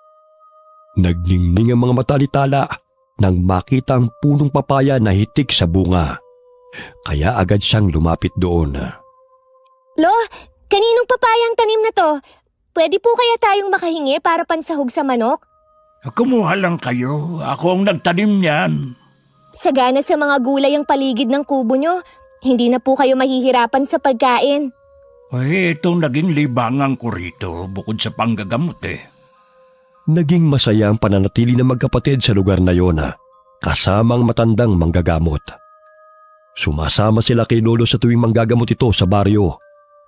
Unti-unti silang natuto sa mga paraan ni Lolo upang lunasan ang anumang sakit. Maging ang mga pangontra sa mga masasamang elemento ay naging maalam na silang magkapatid. Ginabi sa pag-uwi si Lolo kasama sina Axel at Tala galing sa panggagamot. Hoy, sinabi ko naman sa inyo na doon na kayo sa bahay eh. Nahirapan ka patuloy, Axel. Ayos lang po ako, Lolo. Sanay na po akong maglakbay ng nakasaklay. Lo, parang may sumusunod sa atin. Naririnig niyo ba ang mga yabag? Magpatuloy lang kayo sa paglalakad, mga bata. Ate, baka aswang ang mga yun. Talasan mo lang ang mga mata mo. Ayun, parang may tumatakbong hayop. Di ba nagaan yung baboy ramong mga aswang? Marahil sila na nga yun. Kinalas ni Lolo ang buntot ng pagi na nakatali sa kanyang bewang at iginala ang paningin sa kasukalan. Maging alisto kayo, mga bata. Alam kong nasa paligid lamang sila. Lo, wari ko yung mga hayop sa paligid. Hindi kaya sila na yan? Makiramdam lang kayo. Sige na, magpatuloy lang kayo sa paglalakad. Naririnig niyo bang kakaibang sipol na yun, ate? Nakakakilabot naman yun.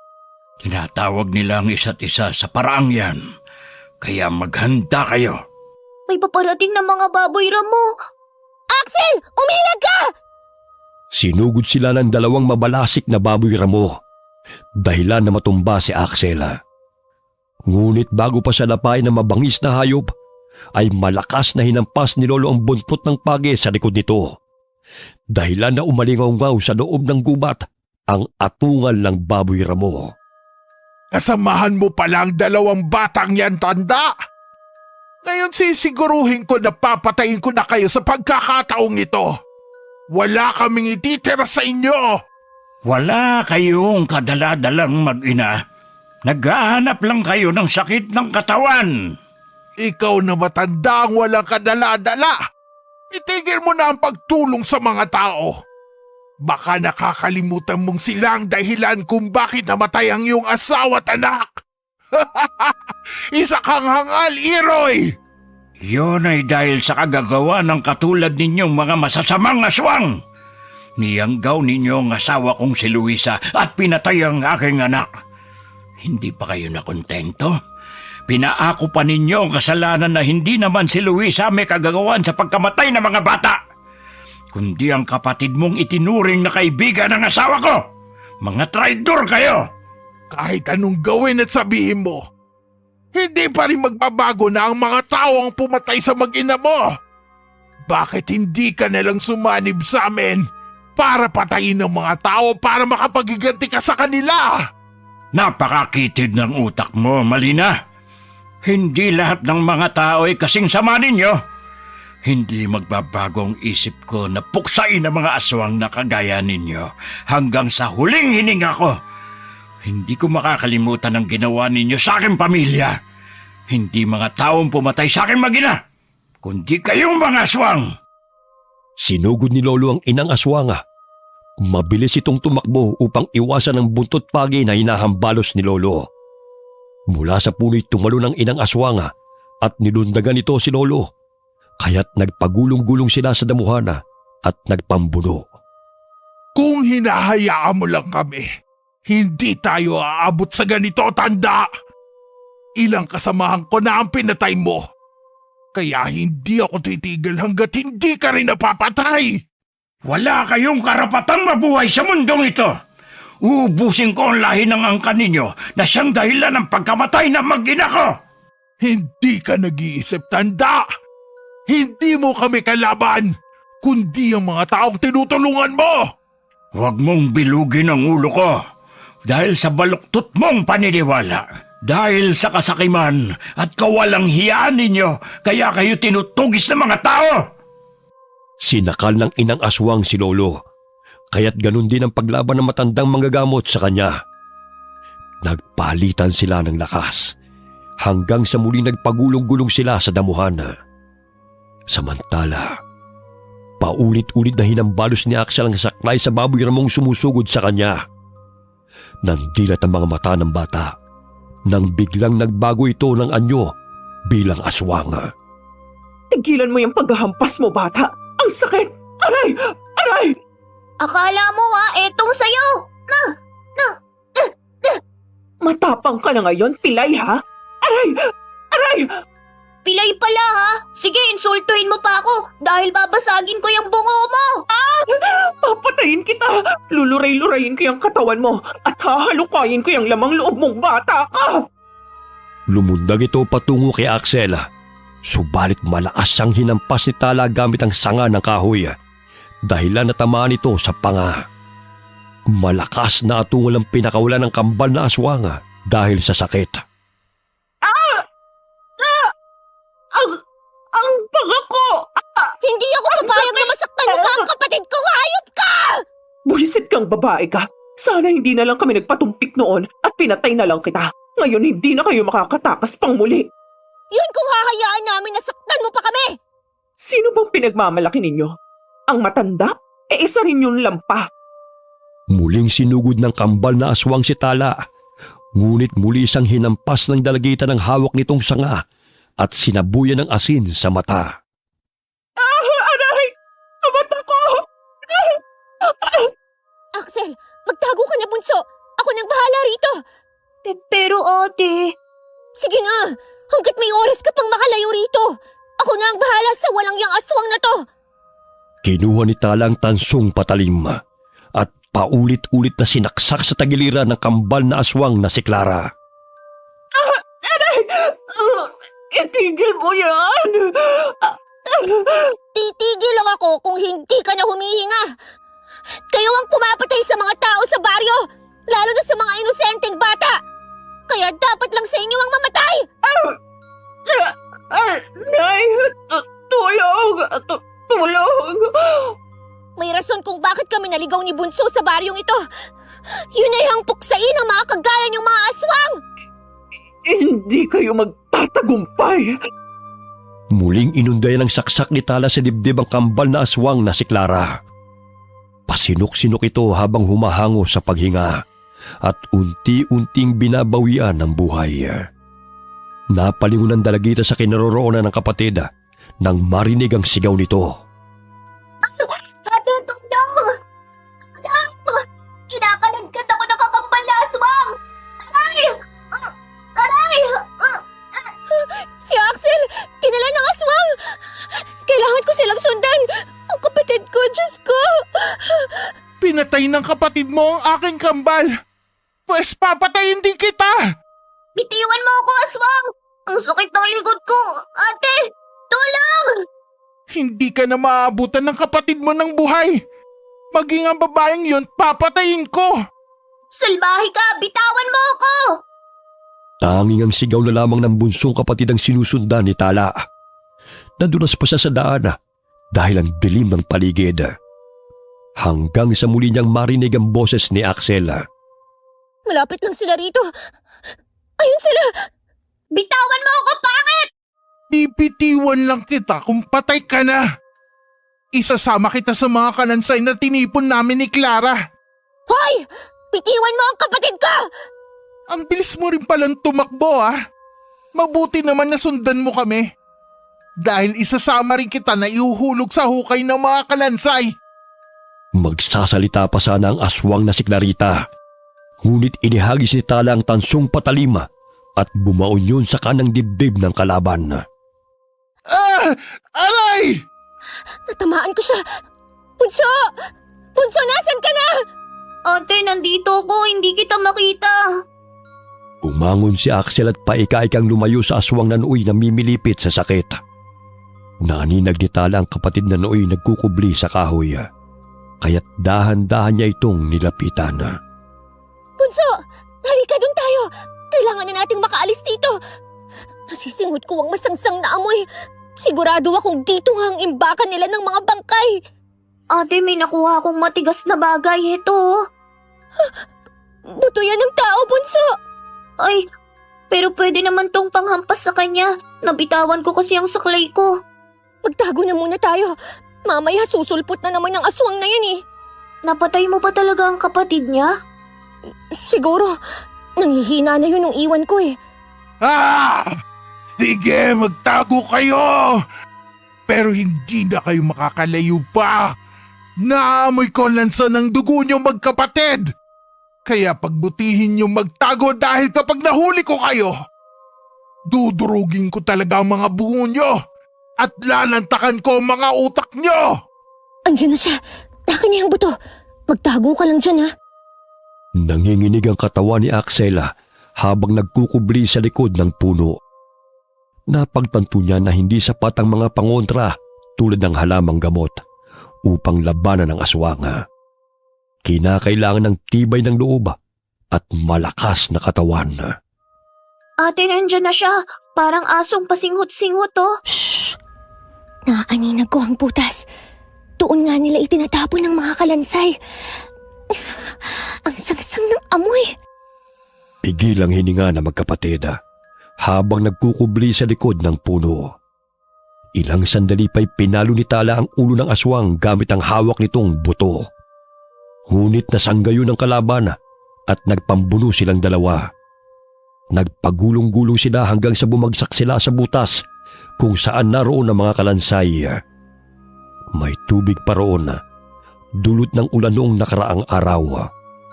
Ate Tala! Tumakas ka na, bunso! Walang makakatakas sa inyong dalawa. Maging ang kapatid mo'y lilibing ko rito! Ikaw ang ililibing ko rito! Ah! Aray! Kung kaya mo akong takasan, edi napakaswerte mo. Hindi ko hahayaan na makawala ka pang muli. Lalo na't pinatay mo ang kakambal ko. Isa kang hangal! Nilublob ng aswang si Tala sa maruming tubig. Halos hindi na makahinga si Tala dahil sa hindi makayanan ng amoy. Kailangan gumawa ko ng paraan upang mailigtas si ate. Alam kong dehado siya sa hayop na aswang na yon. Lampas dibdib ng dalagita ang tubig, kaya't habol-habol ang kanyang paghinga sa tuwing hinihila siya ng aswang pailalim. Bukod sa malansang amoy, ay halos mamatay siya sa pagkakasakal nito sa kanya. Nagkataon na nilublob ng aswang si Tala sa tubig, gayon din ang paghambalos ni Axel gamit ang sanga sa ulo nito. Dahil sa lakas ng paghampas, ay nawala ng balanse ang aswang at nabitiwan nito si Tala.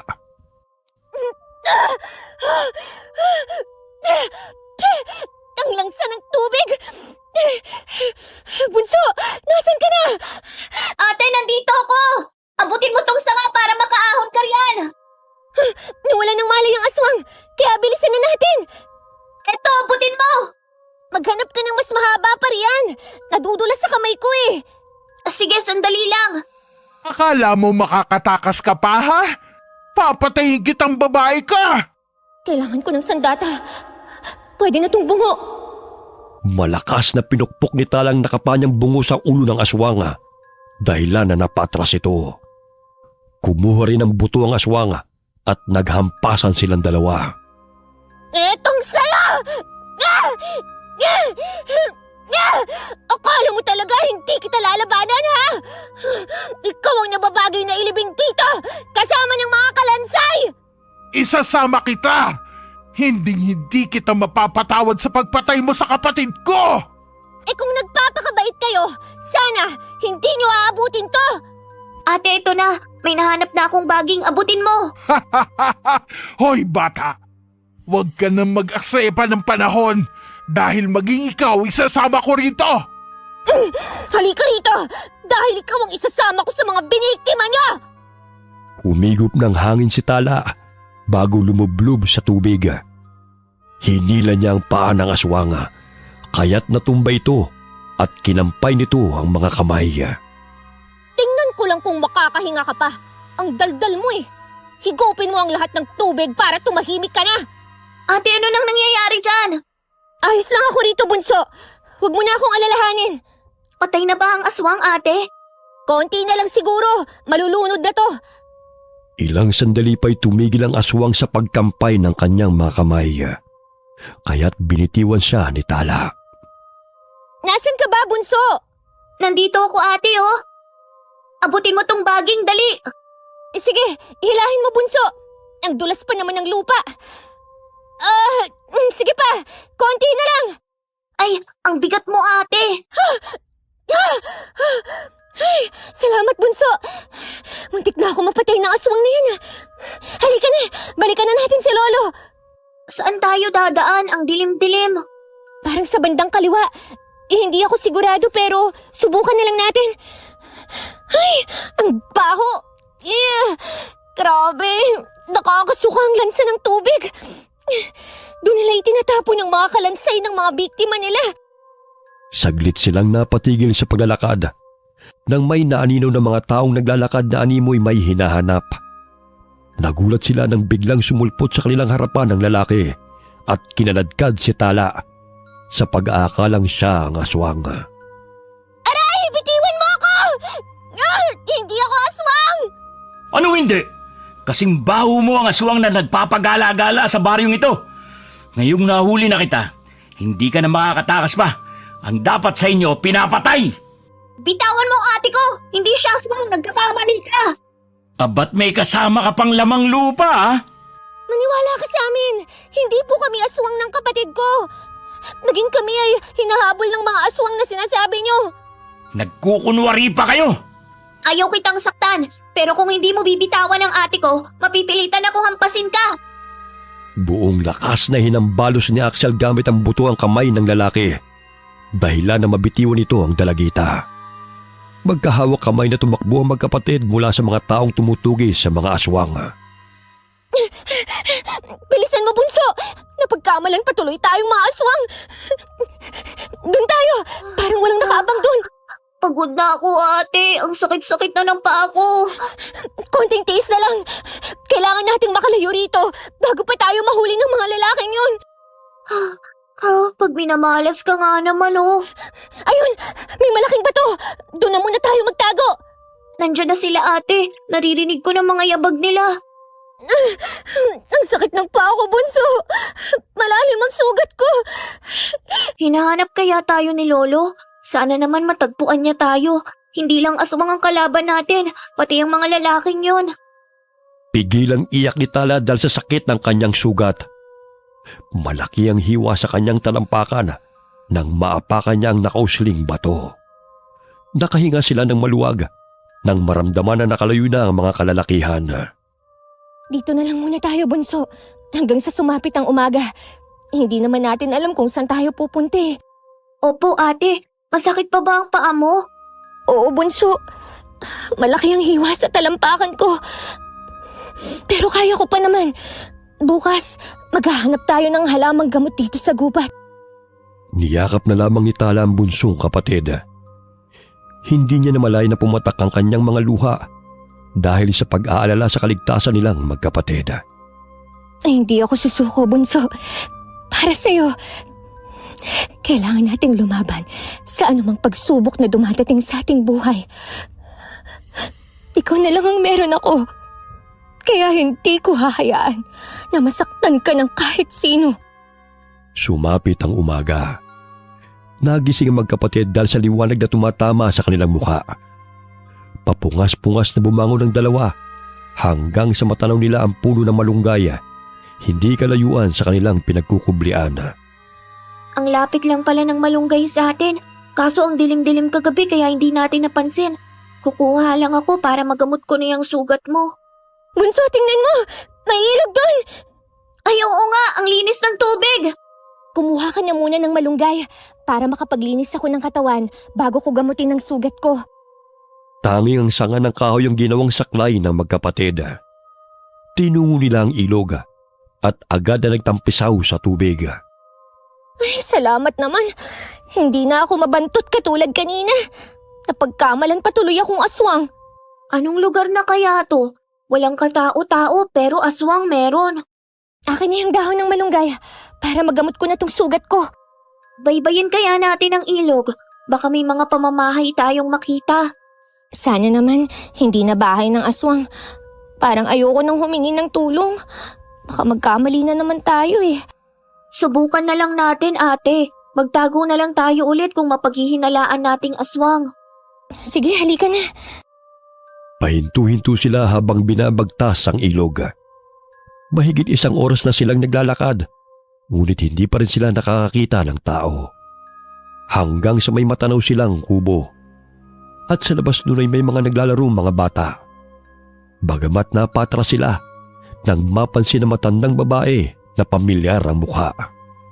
Magtago muna tayo, bunso. Parang si Malina yun eh. Ang inang aswang ng kambal. Tingnan mo, parang papunta siya sa kubong yun. Hindi kaya may mga kasamahan pa sila? Umalis na tayo rito. Delikado ang lugar na ito, bunso. Ayun, pumasok nga siya sa kubong yon. Kaya siguradong bahay nila yon. Tayo na, bago pa tayo katahin ng mga aswang. Bumalik sila sa gubat at nagsimulang maglakbay. Muli nilang nadaanan ng hukay kung saan sila naglaban ng kambal na aswang. Lumitaw pa ang ulo ni Clarita na nooy wala ng buhay.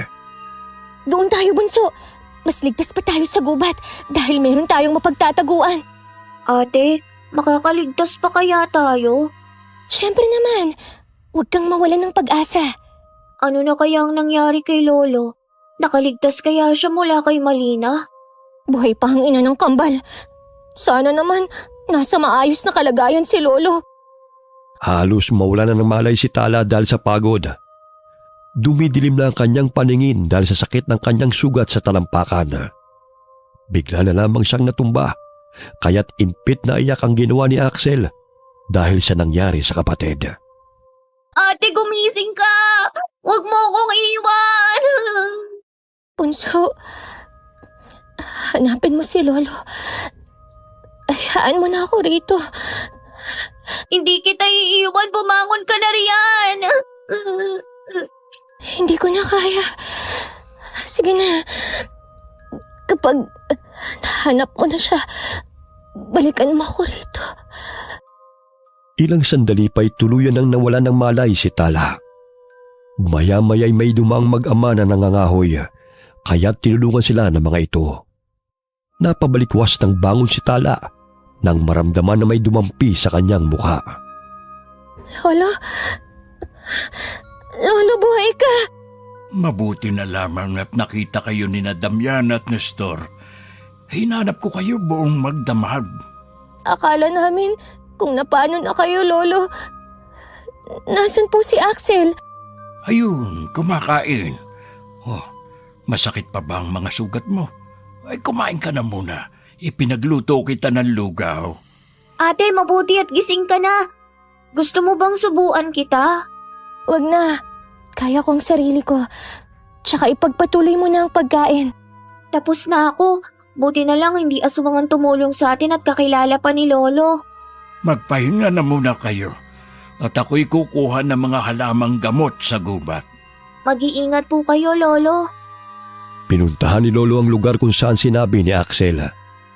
Tumambad sa kanyang paningin ang hukay kung saan naroon ang mga kalansay. Kabilang naroon ang bangkay ng aswang na kambal na nakalaban ni Tala. Dumiretso si Lolo sa kubo sa tabi ng ilog, kung saan huling nakita ng magkapatid si Malina. Napag-alaman ni Lolo na hindi yun pamilya ng aswang, kundi humingi lamang ng tulong ang inang aswang. Bagamat nang bumungad sa paningin ng may-ari ng kubo ang itsura ni Malina, ay tumanggi itong tulungan ng babae. Kailangan kong magpausok ng insenso.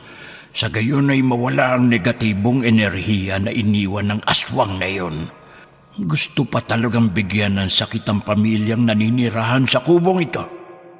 Nagsagawa ng orasyon si Lolo at may ibinigay na insenso sa mga magulang ng bata.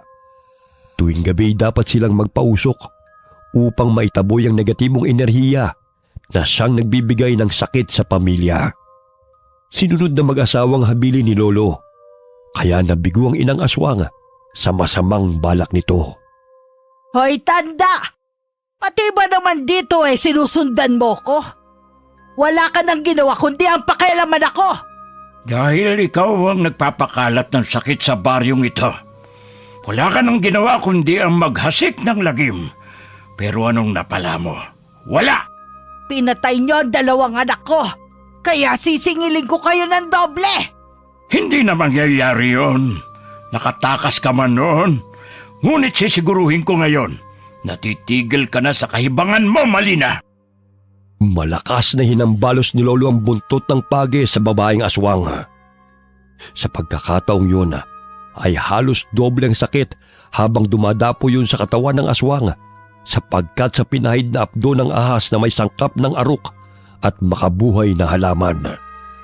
Sa tuwing hinahambalo siya ng buntot ng pagi, ay nananalitay sa katawan ng aswang ang pait na tila kinukuryente ito.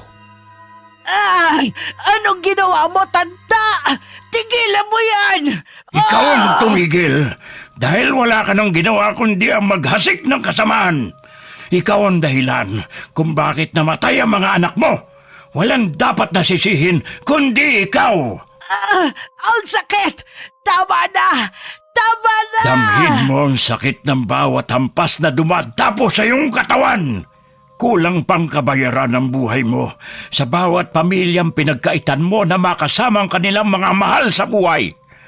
Dahil sa inyong mga halangang kaluluwa, maraming pamilyang naghihinagpis. Bawa ka! Hindi ko na kaya ang sakit! Ngayon mo sabihin sa akin kung bakit kailangan kong sumanib sa inyo.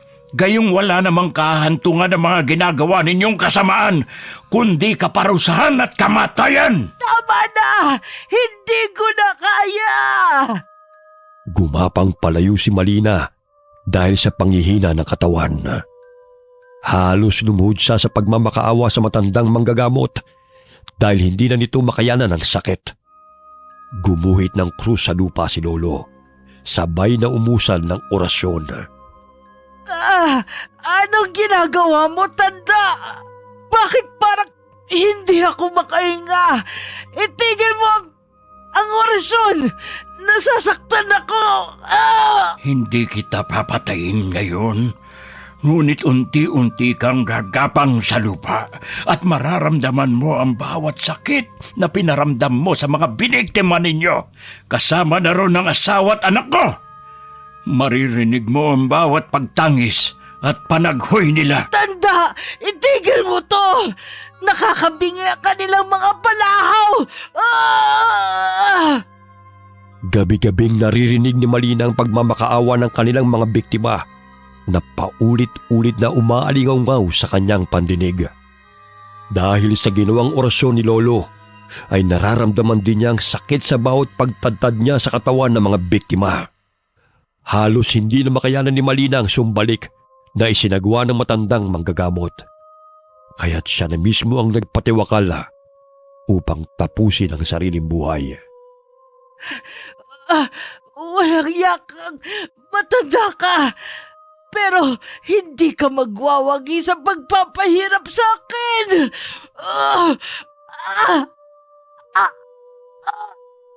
Dilat ang mga matang natagpuan ng mga mangangahoy ang bangkay ni Malina na nakasabit sa puno, habang mahigpit na nakapulupot ang baging sa leeg nito. Nabalitaan yon ni na Lolo at ng magkapatid. Patay na po si Malina, Lolo. Oo, Iha. Mabuti na yun upang hindi na mamuhay sa takot ng mga tao. Baka naman nabaliw dahil namatay ang mga salbahe niyang anak, Lolo. Hayaan na natin sila. Bukas na bukas, hahanapin natin ang Tio Andres ninyo. Kailangan niyong magpatuloy sa pag-aaral, hindi yung tumutugis ng mga aswang. Kung maaari, dito na lang po kami kasama mo, Lolo. Hindi pwede, dahil kung saan-saan ako napapadpad at hindi ko kayo maaalagaan ng maayos. Maghahanap po ako ng trabaho, Lolo. Doon na kayo sa tiyo ninyo. Maaalagaan niya kayo at mapag-aaral. Huwag nang matigas ang ulo, mga bata, ha? Kinabukasan hinatid ni Lolo Andres sina Tala at Axel sa sitio Balabag, kung nasaan ang tiyo ng dalawa. Masaya silang tinanggap ng mag-asawa at pinangako ang pag-aaralin sila. Lo, maraming salamat po sa lahat ng tulong niyo sa amin ni Axel, ha. Pangako po, bibisitahin po namin kayo sa baryo. Mag-aaral kayo ng mabuti at magpapakabait, ha? Opo, Lolo. Maraming salamat po, Lolo. Tuwing bakasyon ay bibisitahin po namin kayo. Roysia, kailangan ko nang bumalik sa baryo. Baka mamaya ay magkaiyakan pa tayo rito. Inihatid ng tauhan ni Tio Andres si Lolo sa baryo Pandakan.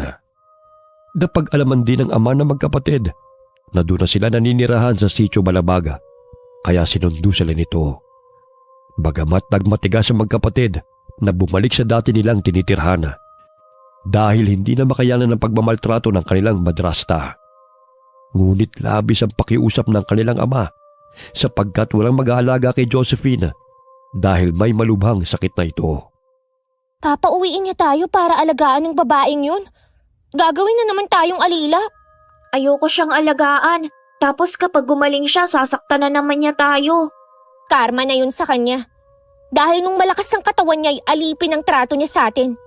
Siguro, pinakulam na naman siya nung naging kaaway niya nun. Ate, nilalabasan daw ng mga langaw ang bibig niya at ipis. Ang sabi ni tatay kanina. Eh di kinulam nga siya. Dahil sa walang preno ang bibig nun sa pangiinsulto. Nakakita rin siya ng katapat niya. Makalipas ang ilang linggo, nabalitaan ng magkapatid na pumanaw na ang madrasta nilang si Josephine. Tila nabunutan sila ng tinik dahil wala ng mga alipusta sa kanila. Pilit din nilang kinalilimutan ang masalimuot na karanasan nilang magkapatid nung naligaw sila sa gubat at muntik nang mabiktima ng mag-iinang aswang. Okay, sana po nagustuhan niyo ang kwento ng magkapatid na sina Tala at Axel. Shoutout po tayo kay Desiree Ramos. Desiree, kamusta ka and God bless you and your family. Shoutout kina Julius Deloro at kay Jasmine Jane galing kay James Gonzaga. Shoutout din sa Deloro family and Royo family. Kamusta po kayong lahat? Hi kay Sharon Solero Masaga. Shoutout kay Aiko na nasa Bahrain, coming from Kaila. Hi din daw sa kuya niya at sa papa niya. Hi kay Josefina Coracha. Hi Genevieve Suko from Singapore. Shoutout kina Roshan and Jacqueline. Uy, matulog daw kayo ng maaga ha. Kung magkukwentuhan daw kayo, pabulong na lang para hindi napupuwet yung mga kasama nyo. Peace po peace. Hi kay Erica Ember from Singapore. Hi Annalyn Montanas from Jeddah, Saudi Arabia. Hi Rosalie Clemente from Abu Dhabi. Hi kay Widley Mooring. Hi kay Ami Yong. Kamusta kayo ma'am? Hi Ann Fuentes from Dubai. Hi kay Emma Merino from Antique. Hi kay Cliven Dubalan. Hi Delia Katu from Muntinlupa. Shout out kina Mr. Samuel Tubosa, Manong Dodong Tubosa, and Joy Cuevas Tubosa from Kuala Lumpur, Malaysia. Kamusta po kayo? Hi kay Elton June Iranon from Canada. Hi Nerilyn Bolongon from Saudi Arabia. Shout out kina Chanel and Dewey de la Cruz na nakikinig habang natutulog. Paano yun? Kamusta po kayo? Hi kay Richelle Adapon. Hi kay Ann Fuentes from Dubai. Shout out sa mga taga Qmart Cubao, Quezon City. Galing kay Virgil Latore. Kamusta po kayong lahat dyan? Hi kay Jeneline Mix Vlog from Kuwait. Shout out kina Oliver at Sherilyn na laging nakikinig sa atin sa Intramuros, Manila. Salamat po. Hi kay Helen Sibulan. Hi kay Rosita Ocampo from Kuwait. Hi Lady Dam. Hi kay Ami Viray from Talim Island, Binangonan, Rizal. Shout out kina Chong, Vinyas, Atisado, Mirabel, and Fajardo family. Lalo na kay RV Tiong from Bataan. Sorry mama, litong bati ko sa inyo. Shout out po kay Lisa Takada na lagi po nakikinig sa atin dyan sa Japan. Marami pong salamat ma'am. Alright, maraming pong salamat sa inyong lahat. At huwag po tayo makakalimut na magdasal palagi sa ating Panginoon, okay? God bless all of you. 5 taon lang namayapa ang ina ng magkapatid. Nag-asawang muli ang kanilang ama. Kaya